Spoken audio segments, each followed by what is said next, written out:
કૃષ્ણ. પુરીની સ્વર સામ્રાજ્ઞી સ્પર્ધા નંબર 28. પત્ર લેખન વાચન સ્પર્ધા. પ્રિય વ્યક્તિને પત્ર લખું છું. મેરે જીવન સાથી કાયદન મજામાં હતો. હું પણ અહીં મજામાં છું. તને વાસ્તવમાં ખલનાયક કહું કે નહીં? બહુ જ યાદ કરું છું તને.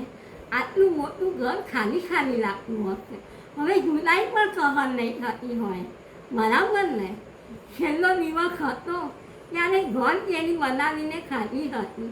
વળી ગુલાબજાંબુ પણ બનાવ્યા હતા. તેની ચાસણી પણ વધી હતી, એના મેં કક્કરપારા બનાવ્યા હતા. આ તું ખાય છે કે નહીં? આજે હનુરામ રેસ્ટોરન્ટમાં જમવા આવ્યા હતા. ત્યારે જલેબી ખાધી હતી. જલેબી લોટ હતી. ઘણી વાર થાય છે કે ચાલને જીવી લઈએ એકબીજાની સાથે. તારે કોને જોઈ છે? તું પરદેશમાં કામ પતાવીને જલ્દીથી આવી જાય છે. પછી આપણે ત્યાં નાનું મહેમાન વાળી કામવાનું છે. હવે તો બહુ થાક લાગે છે. જ્યારે પગમાં જલ્દી ન બાંધી લીધી હોય એવું લાગે છે.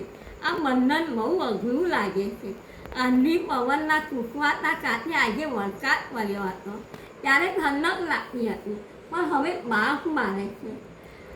રાજની વાત કહું, તારી કચ્છી હિના સાથે. હિના યાદ છે તને? આજે મળી હતી. કોઈ વખત ઘરે આવે પણ છે. ત્યારે આરાધના, દુશ્મન, પ્રેમરોગ, સુહાગ, સંગમ વગેરે તેના સાથે ટીવી પર પિક્ચર જોયા હતા. જૂની યાદો તાજી કરી હતી. આપણી કસમ યાદ છે ને? તારા પર ભરોસો છેલ્લે સુધી રાખીશ. મને તારા પર અભિમાન છે કે કાયમ માટે હમ સાથ સાથ હે રહીશું. એ વાદા રહા. કોઈ સાજીશ પણ નહીં થાય. આપણા સાથે ક્યાં વહી ગયા છે?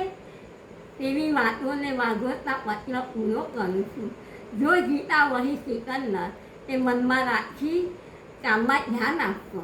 નિશિકન આપની ગુમરાહ સંજોગની યાદ.